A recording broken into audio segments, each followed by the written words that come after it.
Welcome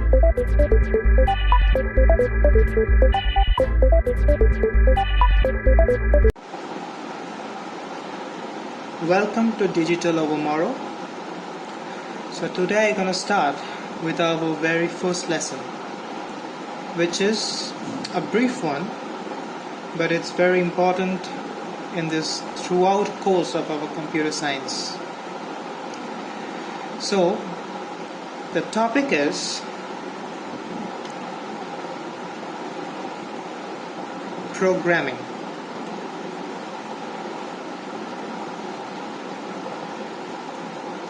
Language.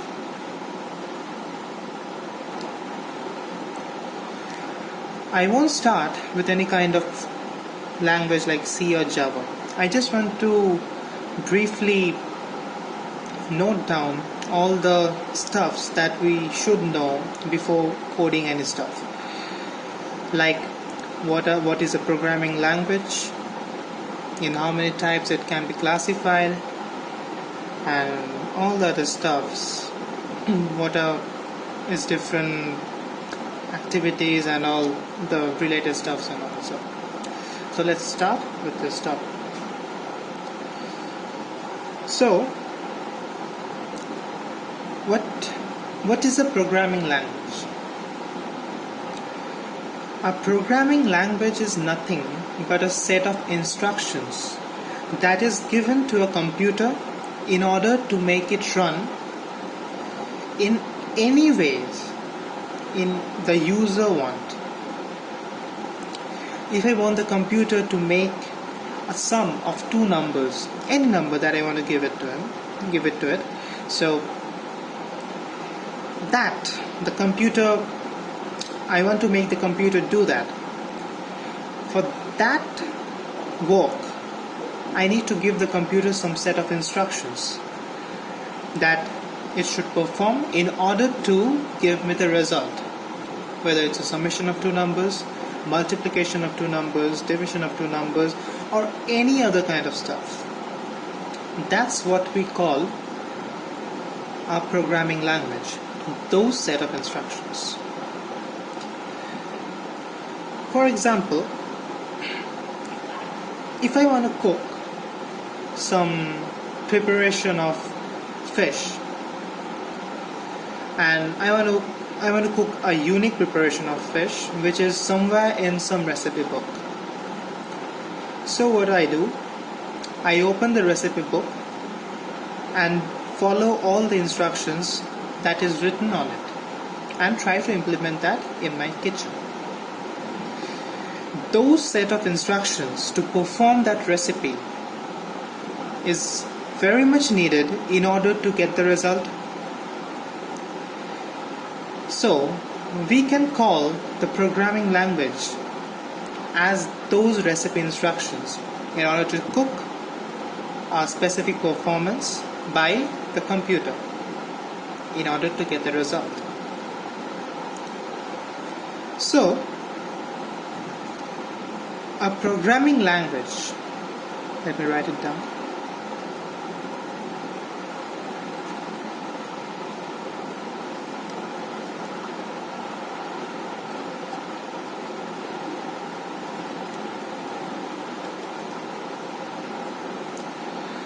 So a programming language can be classified into some types. One is machine level language. Another one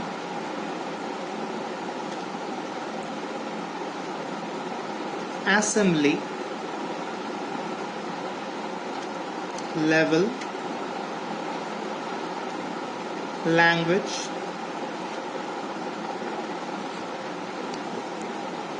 And another one high level language.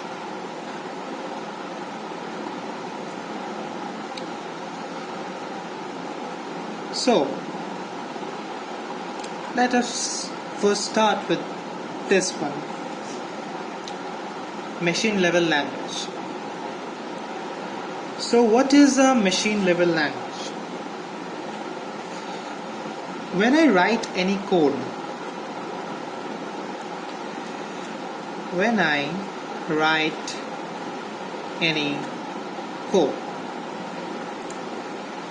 what actually happens? The code that I have written goes to the CPU, which is actually we call the brain of the computer. The CPU takes the code that I have written. So now the computer CPU doesn't know English. It doesn't know Tamil, it doesn't know Chinese, it doesn't know Bengali or any kind of stuff, any kind of languages which exists in this world. Computer doesn't know anything. It's a dumb box. But it needs to know something, right? In order to execute some code, in order to execute some program, the computer needs to know something. The computer knows. The CPU knows some things. It knows only two stuff, that is 0 and 1. It doesn't know any other stuff regarding any other language. So, apart from numerical 1 and 0, there is something that computer takes. The computer doesn't take this 1 as a numerical 1 or the 0 or as a numerical 0. This 1 refers as positive signal.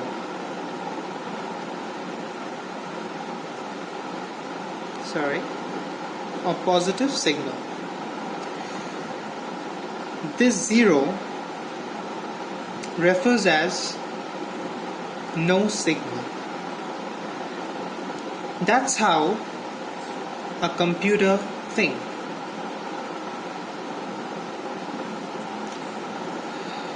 So now, if I write something in a computer, for example, if I write digitalovermorrow, if I write this, and I want the computer to take this whole phrase into its CPU. What the computer actually does, the computer checks every letter, like the CPU actually checks every letter. This D has some values inside its CPU. Some, like, for example, it's not the exact value of D actually. Maybe it's like 1101001 or something like that. This is the value of D. Let us suppose the computer takes this as the input. Then again it checks Y, I, then G, then I, again T, then here comes O, like that. All the letters have some specific values which the computer intakes. Another stuff, that is, what I have written is digitalovermorrow, and there is a space in between. This space too have some value related to it. So that's what a machine level language is. The CPU understands 0 and 1.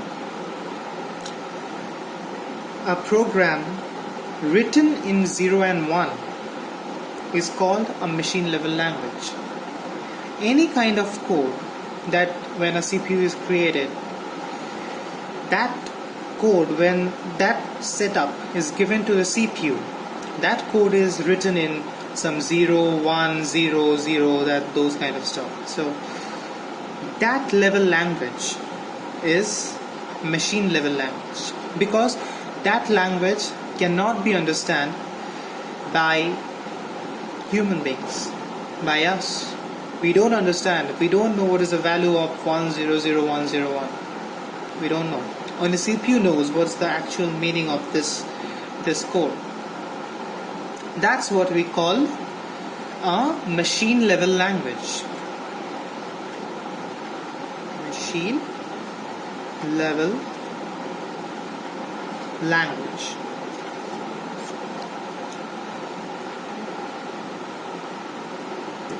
That's it. This language is only associated with the brain of the computer, the CPU, the way it executes, and the way it's made up of. So that's what machine level language is. So next, let's go to assembly level language.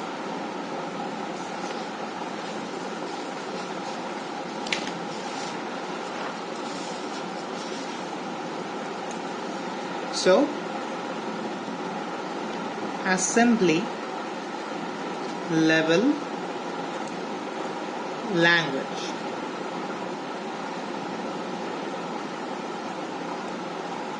Now,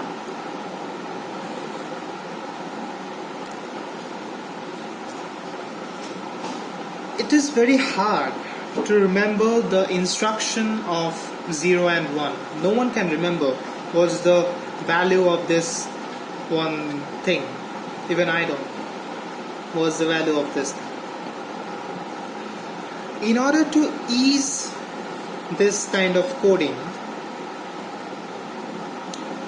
so that a bit of this thing could be understandable, this thing is associated with some functions. Like, for example, a machine level instruction. Machine level instruction. If it's like 1000111, in assembly level instruction,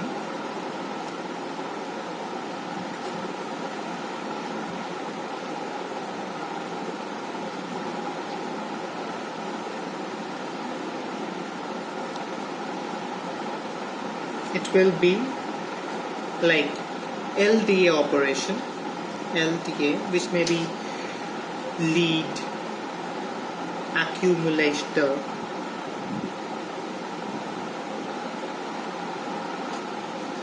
or like 100011. It may be like add, sorry,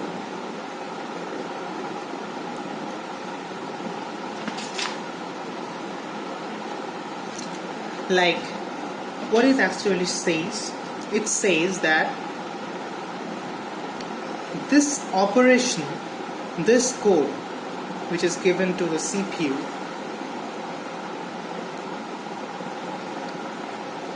this code actually performs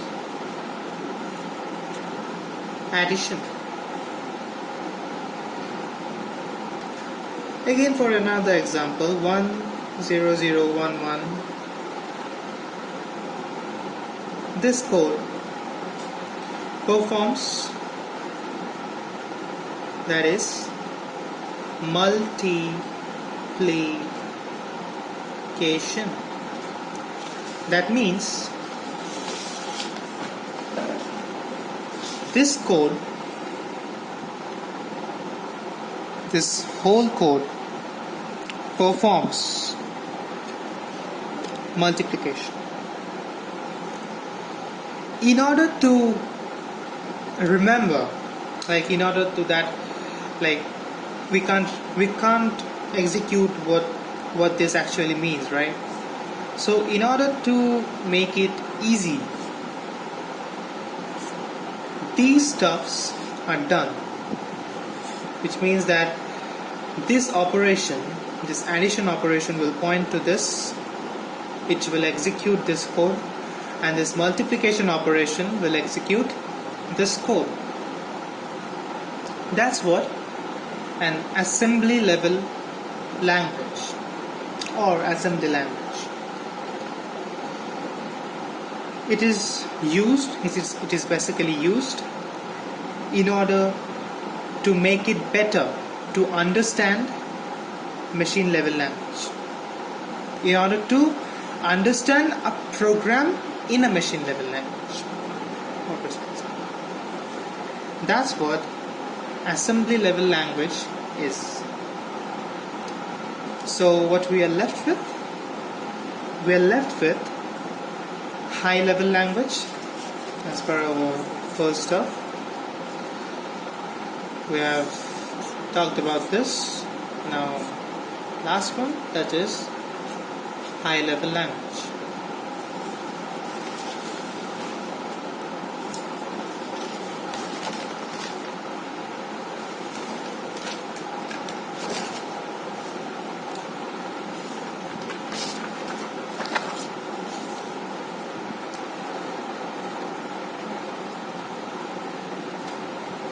High level language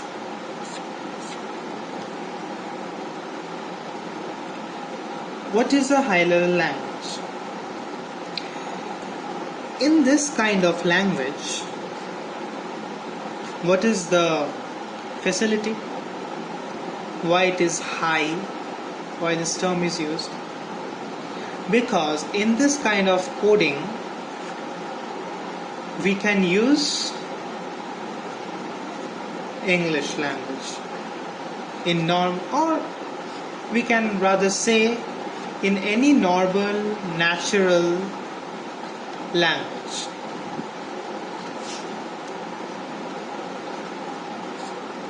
That's what a high level language is. It actually means that if a code is written and if I see that code, if I go through that code, I will be able to understand what it's actually doing. Like if I have written a code for summation of two numbers maybe, I will be able to understand what the thing is actually doing. In previously, when in a machine level language, when the code was written like 0, 1, 1, 1, if I count to it and if I go through the code, I won't be able to understand a thing. But in this language, this machine level language, we will be able to understand what the code is actually doing. Whether it's a summing of two numbers, whether it's a multiplication of two numbers, or a division, or a modulo, or any kind of stuff, we will be able to understand that code. It uses normal natural numbers, like natural numbers, numericals, like 0 to 9. It uses characters, symbols, so like $A,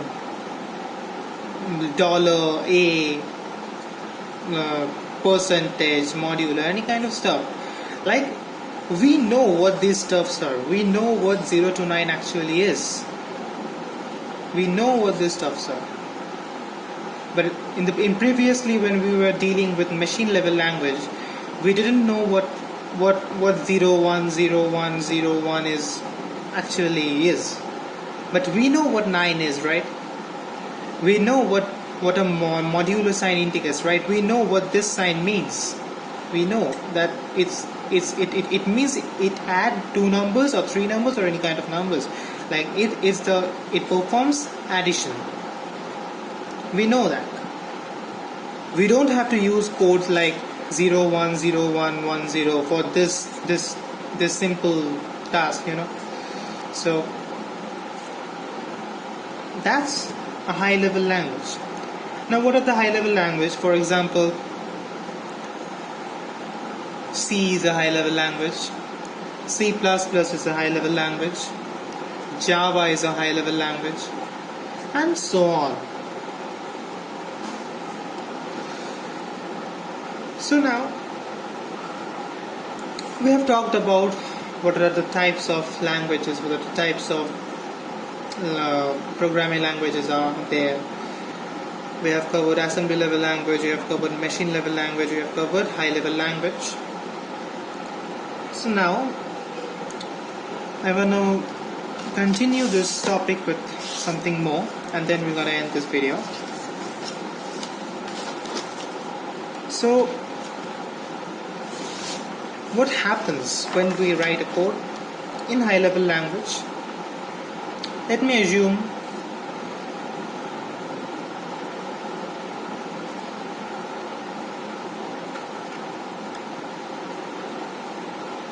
a high level language code is written,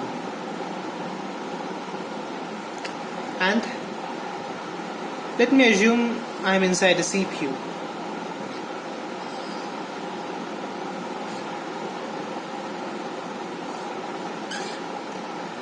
And this is a CPU, this outer box. What actually happens? When a code is written in high level language, the CPU translates the code in machine level language. That's what happens inside a CPU. A high level code is written, whether it's a code for summation of two numbers, whether it's a code for the multiplication of two numbers. Anything that I write gets converted into machine level language inside this CPU. Now, there are two kinds of things that comes into play when this thing is done. This whole thing is a very big kind of process which just happens within some nanoseconds inside the CPU. Things comes into play. That is interpreter and compiler.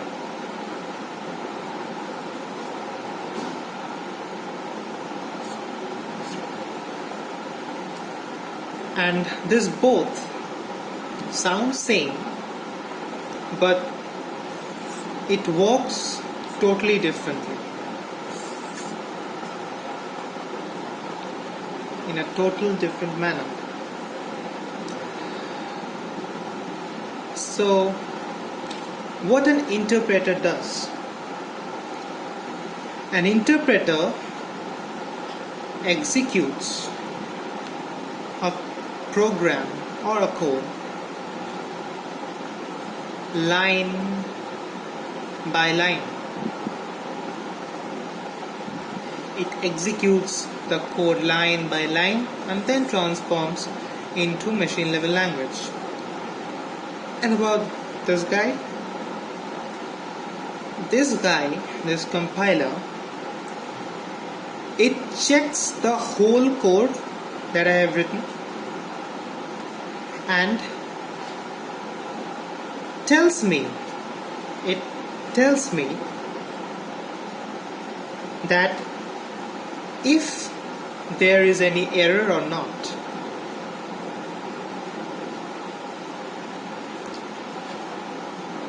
If okay, then it runs the whole code.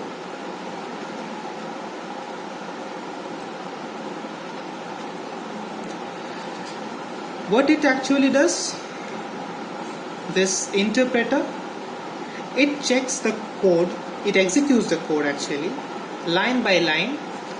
It converts the code into machine level language and the computer runs the code. What about this compiler? The compiler, first, I have written 1,000 lines code. The compiler, firstly, it checks the whole stuff and then it tells me whether there is any error or not. If there is no error, then it runs the code. That's what is a basic difference between an interpreter and a compiler. I think it's very easy to understand, and the stuffs are very easy actually, but nothing complex. If you think it in a complex manner, then it becomes complex. And else it's too easy. So now, before shutting down my video, I'm going to cover another last topic, which is very, very easy actually. That is a very small topic actually. That's a fourth generation language. That is what we call a fourth generation language.